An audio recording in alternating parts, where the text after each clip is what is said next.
रूस के राष्ट्रपति व्लादिमीर पुतिन पर हमला। यूक्रेनी ड्रोन ने उड़ान भरते हुए उनकी हेलीकॉप्टर के रास्ते को पार करने की कोशिश की। क्या यह एक जानलेवा साजिश थी या मनोवैज्ञानिक युद्ध? और इसी बीच अमेरिका के राष्ट्रपति डोनाल्ड ट्रंप ने पुतिन को बताया पागल, कहा he has gone absolutely crazy. क्या रूस यूक्रेन युद्ध अब अपने सबसे खतरनाक मोड़ पर है? और क्या अमेरिका अब सीधे कूदेगा इस जंग में? आप देख रहे हैं ICEP इलुनो। आइए शुरू करते हैं आज की सबसे बड़ी कहानी। पुतिन की हेलीकॉप्टर पर ड्रोन हमला। 20 मई 2025 रूस के कुर्क क्षेत्र में अचानक अलर्ट बजता है। रूसी राष्ट्रपति पुतिन उस दिन कुर्क के दौरे पर थे। रिपोर्ट्स के अनुसार पुतिन का हेलीकॉप्टर जैसे ही हवा में उठा, यूक्रेन का एक ड्रोन उनकी फ्लाइट पाथ की ओर बढ़ता दिखाई दिया। रूसी एयर डिफेंस यूनिट के कमांडर यूरी दशकिन ने बताया, हम एक साथ हवा में युद्ध कर रहे थे और सुप्रीम कमांडर की हेलीकॉप्टर को सुरक्षित भी कर रहे थे। क्या पुतिन को मारने की कोशिश की गई थी या यूक्रेन का मकसद था सिर्फ डर फैलाना? रूस ने इस हमले को मानसिक युद्ध और संभावित हत्या की कोशिश बताया है।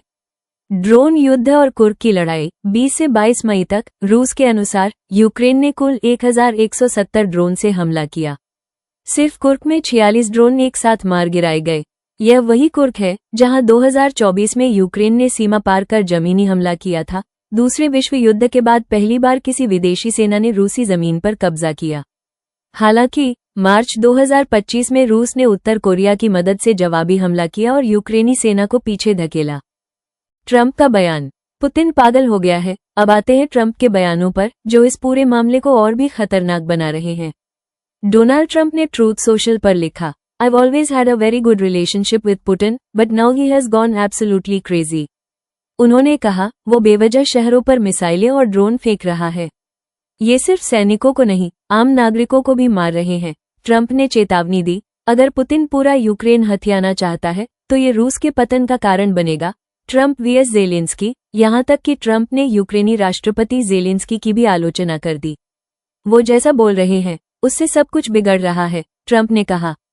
जो कुछ भी ज़ेलेंस्की बोलते हैं उससे समस्या बढ़ती है, ये बंद होना चाहिए। और फिर उन्होंने अमेरिका के पूर्व राष्ट्रपति के तौर पर कहा, अगर मैं राष्ट्रपति होता तो ये युद्ध कभी शुरू ही नहीं होता। रूस का हमला और बच्चों की मौत। रूस ने हाल ही में यूक्रेन पर सबसे बड़ा ड्रोन हमला किया। 13 लोगों की मौत हुई, जिनमें 8 साल और 12 साल के बच्चे और एक 17 वर्षीय युवक भी शामिल थे। यूक्रेनी राष्ट्रपति ज़ेलेंस्की ने कहा, जब तक रूस पर मजबूत दबाव नहीं बनेगा तब तक ये बर्बरता नहीं रुकेगी। क्या अब अमेरिका युद्ध में कूदेगा?